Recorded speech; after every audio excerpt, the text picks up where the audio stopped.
Introduction. The Thai Forest Tradition. The Venerable Ajahn Chah often reminded his disciples that the Buddha was born in a forest, was enlightened in a forest, and passed away in a forest. Ajahn Chah lived nearly all his adult life following a style of Buddhist practice known these days as the Thai Forest Tradition, a tradition which adheres to the spirit of the way espoused by the Buddha himself, and practices according to the same standards the Buddha encouraged during his lifetime. This lineage is a branch of the Southern School of Buddhism, originally known as the Sthavairas in Sanskrit or Theras in Pali, later referred to as the Theravada school. Theravada means the way of the elders, and that has been their abiding theme ever since. The ethos of the tradition can be characterized as something like, "That's the way the Buddha established it, so that is the way we'll do it." It has thus always had a particularly conservative quality to it. From its origins, and particularly as the main religion of Sri Lanka, Theravada Buddhism has been maintained and continually restored over the years, eventually spreading through Southeast Asia and latterly from those countries to the west. As the religion became established in these geographical regions, respect and reverence for the original teachings have remained, with a respect for the style of life as embodied by the Buddha and the original Sangha, the forest-dwelling monastics of the earliest times. This is the model that was employed then and is carried on today. There have been ups and downs throughout its history. It would develop, get rich, become corrupt and collapse under its own weight. Then a splinter group would appear and go into the forest in order to return to those original standards of keeping the monastic rules, practicing meditation and studying the original teachings. This is a pattern that has been maintained over the many centuries. In more recent times, in mid-19th century Thailand, the orthodox position held by scholars was that it was not possible to realize nibbana in this age, nor to attain jhana, meditative absorption. This was something that the revivers of the forest tradition refused to accept.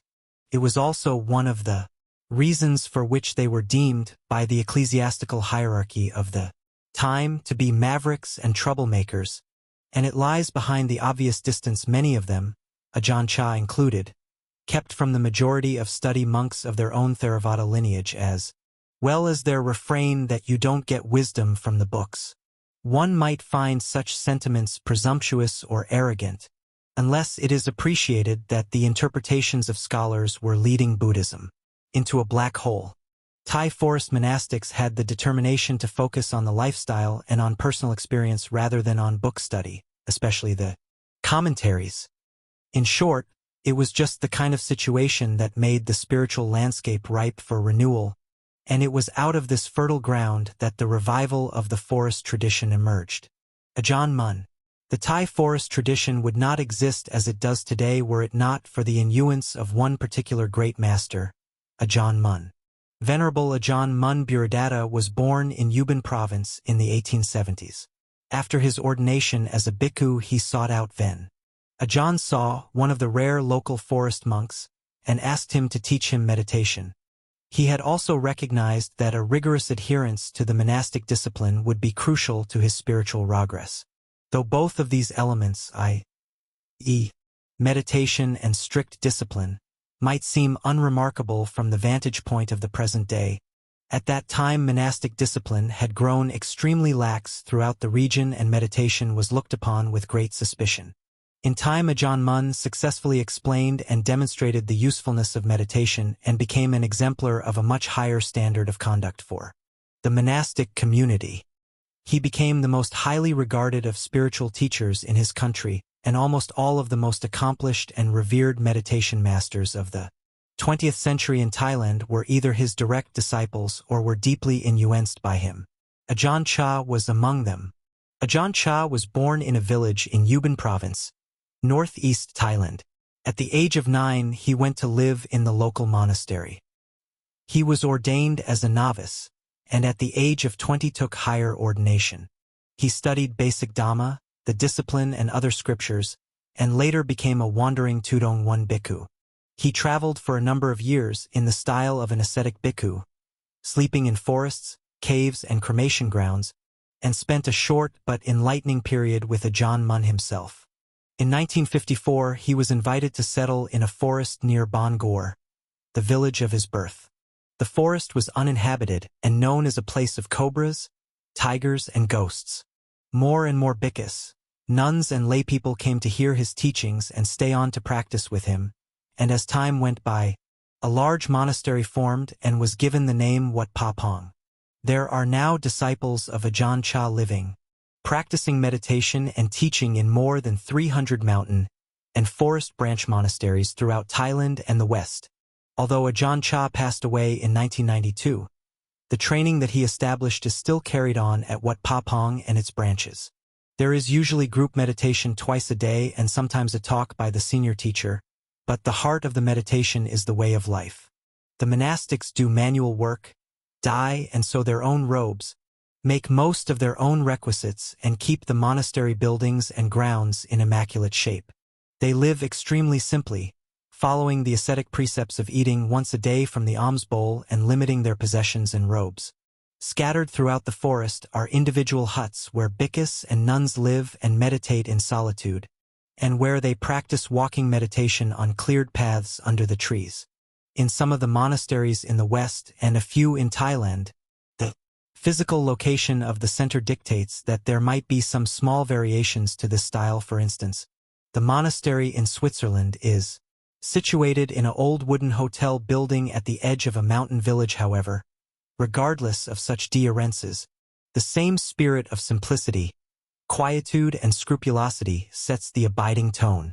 Discipline is maintained strictly, enabling one to lead a simple and pure life in a harmoniously regulated community where virtue, meditation, and understanding may be skillfully and continuously cultivated. Along with monastic life as it is lived within the bounds of XCD locations, the practice of tudong, wandering on foot through the countryside, on pilgrimage or in search of quiet places for solitary retreat, is still considered a central part of spiritual training.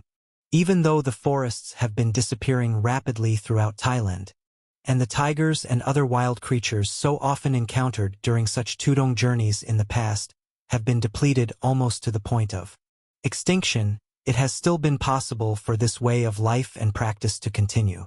Indeed, not only has this practice of wandering on foot been maintained by Ajahn Chah, his disciples, and many other forest monastics in Thailand, it has also been sustained by his monks and nuns in many countries of the West.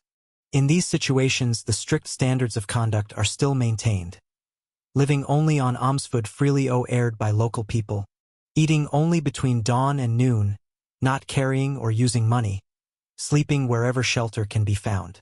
Wisdom is a way of living and being, and Ajahn Chah endeavored to preserve the simple monastic lifestyle in all its dimensions, in order that people may study and practice Dhamma in the present day.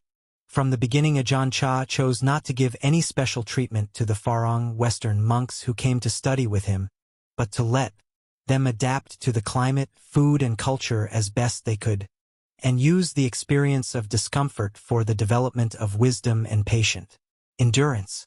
In 1975, Wat Pa Nanachat, the International Forest Monastery, was established near Wat Pa Pong as a place for Westerners to practice.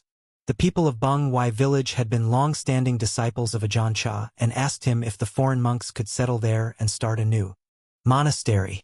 Then, in 1976, Ajahn Sumtho was invited by a group in London to come and establish a Theravadin monastery in England. Ajahn Chah came over the following year and left Ajahn Sumtho and a small group of monastics at the Hampstead Buddhist Vihara, a town house on a busy street in North London. Within a few years they had moved to the country and several D-erent branch monasteries had been established. Other monasteries were set up in France, Australia, New Zealand, Switzerland, Italy, Canada, and the U.S.A. Ajahn Chah himself traveled twice to Europe and North America, in 1977 and 1979. He once said that Buddhism in Thailand was like an old tree that had formerly been vigorous and abundant. Now it was so aged that it could only produce a few fruits, and they were small and bitter. Buddhism in the West he likened in contrast to a young sapling, full of youthful energy and the potential for growth, but needing proper care and support for its development.